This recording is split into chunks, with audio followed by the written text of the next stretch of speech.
स्वराज मराठीमध्ये आपलं स्वागत आहे. सर्वसामान्यांचा आवाज, निर्भीड, बेधडक, स्वराज मराठी.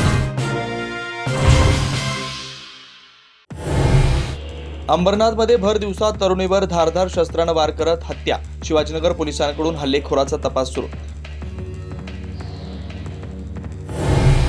दुहेरी हत्याकांडानं साईबाबांचं शिर्डी हादरलं. संस्थांच्या 2 कर्मचाऱ्यांसह 3 प्राणघातक हल्ला, 2 मृत्यू तर 1 गंभीर. तासाभरातल्या 3 घटनांनी शिर्डीत खळबळ, 1 संशयित ताब्यात. उपमुख्यमंत्री एकनाथ शिंदे यांची नाराजी अजूनही कायम. मुख्यमंत्र्यांच्या बैठकीला मारली दांडी आणि स्वतः बोलवलेली नगरविकासची बैठक केली रद्द. गेल्या आठवड्यात कॅबिनेटलाही ऑनलाईनच उपस्थिती लावली होती. महाराष्ट्र विधानसभा निवडणुकीत 70 लाख नवीन मतदार वाढले. विरोधी पक्षनेते राहुल गांधींचा लोकसभेत दावा. शिर्डीत 7,000 मतदार एकाच पत्त्यावर. चंद्रपूरचा बीड होऊ द्यायचा नाही. डीपीडीसीमध्ये सुधीर मुनगंटीवारांचं वक्तव्य. वडेट्टीवारांच्या आक्षेपानंतर मुनगंटीवारांची सारवासारव.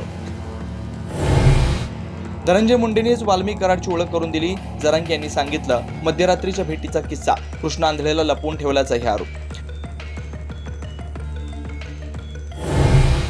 धनंजय मुंडेंविषयी उद्या मोठा गौप्यस्फोट करणार. अंजली दमाने यांचा इशारा. भगवानगडाचे महंत नामदेव शास्त्री नाही भेटणार. शिवसेना जोडायची वेळ आली म्हणणाऱ्या संजय शिरसाट यांचा यू-टर्न. एवढा दुरावा आलाय की पुन्हा एकत्र येणं अशक्य. शिरसाटांचं नवं वक्तव्य.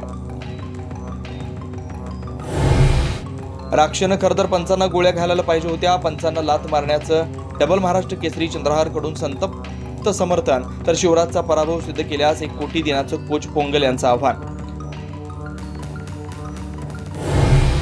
प्रयागराज महाकुंभ मेळ्यामध्ये आज अमृत स्नानाचा योग. 5 कोटींपेक्षा जास्त भाविक अमृत स्नानासाठी जमण्याची शक्यता.